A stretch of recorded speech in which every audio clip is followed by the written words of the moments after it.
nome é Cristiane, eu sou psicóloga clínica e vim hoje falar um pouquinho sobre o tema bastante polêmico, né, que é autoestima e limites. Eu acho importante dizer que ser pai, ser mãe é uma constante descoberta, é constante mudança, é conhecer, é inventar, é reinventar. Então essa mudança, ela é muito constante, não tem regras, né? Eu acho que o dia a dia ele é muito mais espontâneo, ele é muito mais dinâmico. A intenção é que a gente una a teoria à prática, mas a gente não pode ficar totalmente preso à teoria, porque a gente perde o dinamismo, a gente perde a espontaneidade e a prática ela é muito mais eficiente quando a gente tem um fundamento teórico, quando a gente tem acesso ao conhecimento. É importante dizer o que é essencial para a formação de regras e autoestima de uma criança. E para que haja escuta de uma criança na fala desses pais, é muito importante que desde cedo nessa relação haja diálogo e haja um olhar que dê lugar ao mundo dessa criança. A criança nasce como um princípio de prazer absoluto, ela não tem noção de regras de limite, ela tem fome, ela quer mamar imediatamente, ela está incomodada com algum mal-estar físico, ela quer que se resolva. E ela vai, a partir do momento que ela começa a ser frustrada, ela começa a aprender a lidar com o princípio da realidade. Nem tudo é só o princípio do prazer. É a realidade, é a limitação, é a frustração. Isso que vai fazer com que ela comece a se fortalecer, a construir um ego estruturado. Então, o limite desde cedo ajuda a criar a empatia pelo outro, o respeito pelo outro. A preocupação da consequência dos próprios atos, isso está muito centrado nesse jogo entre eu e o outro, o meu desejo, o desejo do outro. A autoestima é o valor que a pessoa tem de si mesma. É a avaliação também que ela faz da sociedade em que ela vive. Não é só eu. Se sou eu, se só é o meu amor próprio, a minha validação própria, é muito mais um egocentrismo, um narcisismo do que uma boa autoestima. Boa autoestima é valor próprio e valor da sociedade em que eu vivo, consideração pela sociedade em que eu vivo. Ela é formada desde muito cedo e ao longo de todo o desenvolvimento infantil, através do olhar dos pais, dos estímulos e informações que ela recebe do ciclo social. É a capacidade da gente se sentir, de enfrentar as situações e não necessariamente vencer. Eu acho isso muito importante, porque pelo contrário, a gente vai ver que alta expectativa em relação à criança pode gerar baixa autoestima. Então, posso ter crises circunstanciais, posso ter momentos de insegurança, posso ter momentos de tristeza e mesmo assim ter uma autoestima estruturada, boa, adaptada. Boa autoestima não quer dizer ser invencível ou não passar por nenhum tipo de insegurança ao longo da vida. Então, um pai otimista é aquele que consegue enxergar a criança como ela é, com suas potencialidades e com seus defeitos. Isso faz com que a criança desenvolva uma sensação de segurança e autossuficiência. Os pais pessimistas, eles reforçam apenas os aspectos negativos da criança e têm uma expectativa desproporcional. Isso pode causar baixa autoestima. Quando eu só tenho o olhar para o limite, porque eu tenho só olhar para a incapacidade do meu filho, porque muitas vezes a minha expectativa é muito grande. Então a baixa autoestima é o baixo potencial de saúde. Ela é a vulnerabilidade ao mal, às situações de risco. Ela é a sensação de que não vai aguentar frente a um desafio e uma frustração. Muitas vezes a criança super exigente é uma criança com baixa autoestima, porque ela não consegue lidar com a própria limitação, então ela não tolera, ela tem que ser melhor, ela tem que tirar 10, ela tem que ganhar sempre, ela tem que ser perfeita, ela não pode errar. Então agora algumas dicas, né, para estimular a autoestima de uma criança, do filho. Exaltar as qualidades, limites e estimular atitudes positivas, estimular a criança a fazer o que ela é capaz.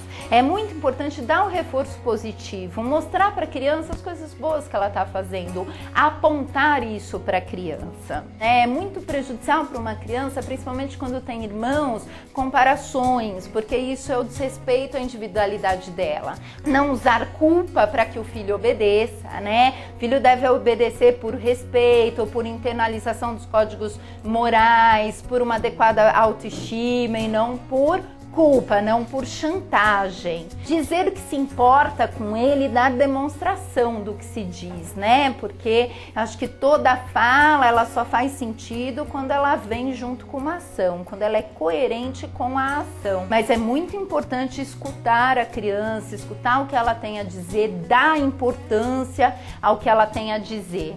E ajudar a administrar frustrações, raivas, perdas, sensações de injustiça, e muitas vezes é aguentar junto com a criança, né? Não é resolver por ela, não é camuflar a situação, é aguentar junto, né? É chato mesmo, é triste mesmo, dá raiva mesmo, e é isso, mas estamos aqui, tô aqui do seu lado e vai passar, né? A família, então, é um espaço para a criança aprender a se sociabilizar e mediar ela com os costumes, a norma, a ética, como a gente disse, o próprio desejo com o desejo do outro, a convivência social. E a transgressão, então, é um movimento muito saudável, muito natural. E muitas vezes é muito importante dizer que a criança não vai aceitar um limite propriamente dito, ela vai aprender a respeitar e obedecer esses limites e a aprender com o respeito que se tem a ela. Ela passa a respeitar, ela reflete o respeito que se tem a ela para a sociedade. Dizer não é importante que seja no momento certo, de forma firme e afetuosa. Isso demonstra respeito e entendimento, né? Muitas vezes é abaixando a altura da criança, comunicando olho no olho, sem aumentar o tom de voz, não perder o afeto com isso, mas dizer não. Falta de limite pode acarretar uma dependência afetiva e econômica, uma imaturidade. O jovem sai mais tarde de casa, ele demora mais para ter o primeiro emprego, para adquirir responsabilidades, então ele fica mais dependente da família. Então, às vezes é mais difícil mudar para os pais do que para as crianças. As crianças instintivamente precisam do limite, porque é o limite que estrutura o desenvolvimento. Eu acho muito prejudicial pai e mãe tentar ser amigo, melhor amigo da criança, ou do filho, ou do adolescente. Pai é diferente de amigo. Pai tem a missão de educar, de pôr limite, de dizer não, de frustrar. Amigo não necessariamente. Amigo compartilha coisas boas, né? Evitar palavras que possam ser confundidas com pedidos ou súplicas, mais súplicas no caso, né? Então aquelas palavras, ai, por favor, pelo amor de Deus, faz tal coisa pra mim. Não, é muito mais importante falar com afeto e firmeza do que suplicar, né? Porque é importante que a criança entenda a situação de hierarquia, a autoridade são os pais. Então não é para suplicar e pedir pelo amor de Deus para fazer alguma coisa, porque a criança fica confusa em relação à hierarquia e à autoridade dos pais. Ajudar a criança a compreender a necessidade de cumprir as regras e as consequências, né? Por quê? Não é porque só porque eu tô mandando. Às vezes precisa ser porque eu tô mandando, porque a palavra final é dos pais mesmo. Mas antes do porque eu estou mandando, é muito importante dizer o porquê. Por que aquela regra é importante, o que vai ajudá-la, se é importante para não prejudicar o outro, se é importante pro bem-estar dela, né? Nunca impor, né? Violência física, medo. A criança, quando o castigo também é muito grande, ou quando tem muita ameaça, muita violência, a criança tende a se rebelar, não tem nada a perder. Então ela não liga.